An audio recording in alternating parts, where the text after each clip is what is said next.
Hello everyone, welcome back to my channel. So this video is just going to be a kind of catch up, as for some reason, even though I already did another catch up my last video, I kind of felt it was a little bit necessary to explain myself a little bit more, and things kind of went very awry after I uploaded that video of me in Palm Springs in March, I believe. So I think I just wanted to explain some things going on in my life and how things turned around a lot. And I just want to also show you guys what I've been up to just to keep me sane in a lot of aspects. The video here was taken on Father's Day, and because I was in a pickle with my finances, I decided to do something quite low stakes for myself when it comes to giving a gift to my dad. I decided to create an Ikebana arrangement for him and then have some of the leftovers being used in my own house and for my own arrangement. So in this video, I'm doing two arrangements. He ended up taking the first one that I'm making here, and you'll see how it just comes out in a bit, and then the next one afterwards will be one that I created for myself. And yeah, I hope you enjoy it, but I think it is clear that I kind of need to explain myself a little bit with what I've been dealing with. I did mention in my March video that I wanted to work on creating more content and trying to do things in a lackadaisical way where I would be able to feel comfortable with the type of stuff that I'm producing. And I did have some stuff in mind for what I could do. However, things just really went down the gutter after my trip. The first thing that happened was I ended up getting a back injury that pretty much didn't heal for 2 months. And to this day, I still don't really know what explicitly caused my back pain. What I assume is that I got a muscle sprain in the lower left area of my back, and because I wasn't really properly healing it well, it ended up being inflamed, and whenever that would occur, it was hitting my sciatic nerve. But like I said, that was 2 months of me trying to heal from that experience, and it was quite difficult for me on top of other stuff that I will explain. So yeah, my back started hurting, and then the next day after I started experiencing that, I got into a car accident, and yeah, that really sucked. I don't get into car accidents a lot. My last accident was in 2018, and like always, it's never my fault. It's always the person who somehow hits me. So I was driving on the highway to go start grocery shopping on that Saturday, and a car like backs into me and pretty much mostly does cosmetic damage to my trunk. But yeah, that was kind of an ordeal because then the insurance company didn't want to fix the car on their end because they said my car was too old when it's a 2012 model and it's in really good condition.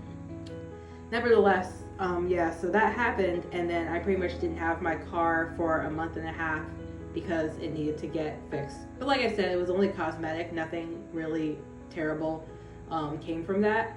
But with my back pain occurring, it was just kind of a really bad situation because I had really nothing to support my back injury. I ended up driving my dad's old 4Runner, and it was really janky, and there was a lot of like just movement happening throughout my drives, and it was just really uncomfortable. I remember one day I was actually going to my Ikebana class, and I was getting off the highway to where my Ikebana class was, and I just started crying in the car because one, I was in so much pain, and then two, I saw a car right in front of me who had the same damage as my own car. So it was just a rough time there.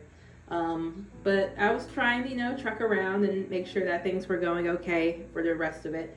But then the next thing that happened was that I was laid off in the beginning of May. And that was really heart-wrenching, mostly because I was very insecure about my finances at the time. I thought that we were going to go into this really huge recession. With how the state of economics looks right now in America, it really freaked me out. And even with my back injury, I was like, how am I going to be able to do anything? Even though I'm a software engineer and I can work from home, I was just concerned about what the next steps were going to be for me at that point, because they're already stressing for people to come back into the office, and I didn't know what my next opportunity would be, where if I was going to be in a skiff and I was going to be depressed like my last job, I really didn't want that experience for myself again. On top of everything, losing my job, back injury, and then not having a suitable car to drive in, it just really took a toll on me.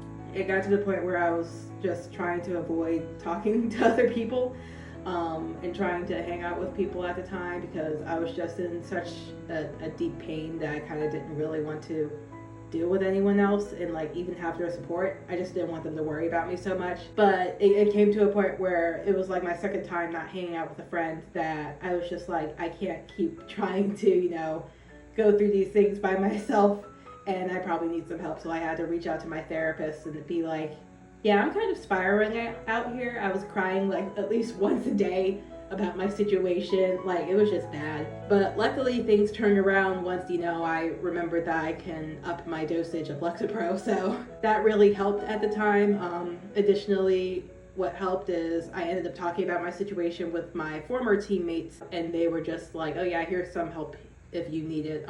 Do some specific exercises and, you know, heat and ice, which I was already doing, but I guess I just wasn't doing it well enough.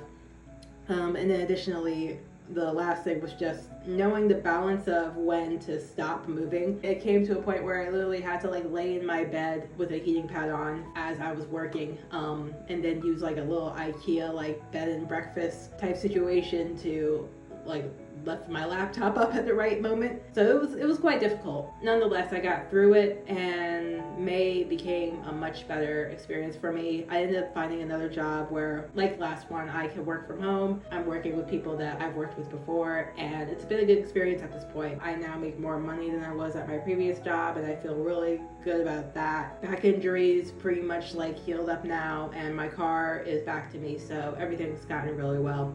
And I don't know, I keep saying that I want to make more content and everything. I just have to find stuff that actually like really makes me excited to share it. So yeah, that's kind of just been my life. In March, right after I got back from Palm Springs, I started going to Ikebana classes, and it's been really fun. It's been a really good experience for me to like do this to calm down my nerves and just kind of get into the moment of trying to arrange these flowers and leaves and any sort of aspect that I can. And like I mentioned before, I'm doing 2 arrangements in this video. I'm doing a Hana Isho style for both of them. The first one is the Tateru Katashi style, which is just rising form, and that just involves the subject standing totally at 0 degrees, and then you have the object going forth in a 49-degree angle.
So that's why I was able to make for my dad, as you can see right here. And I will say, I don't think it's my best work, but I also think with the circumstances of the things that I use for this, it's not my worst.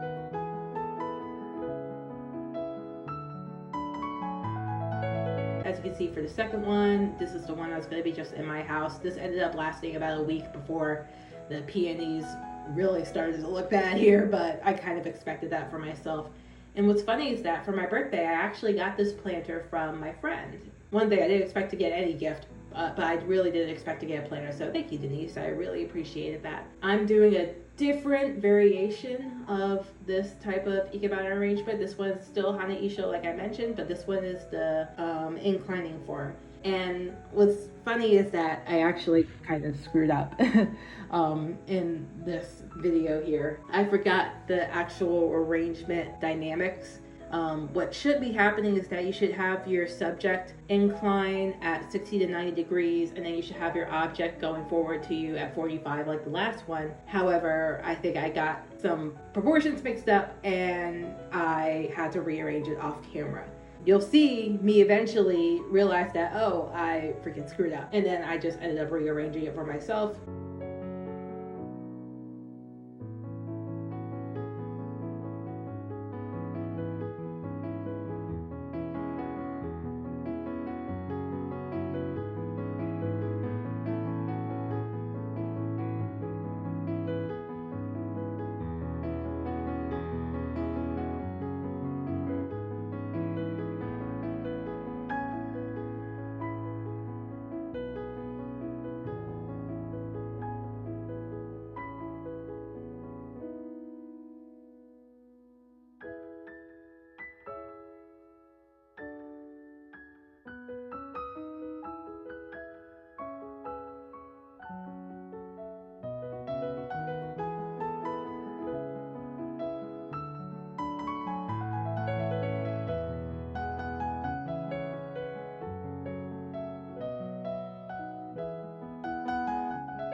As you see, this is the finished product. Thank you for watching this video. I hope you've enjoyed it, and I hope to see you guys next time.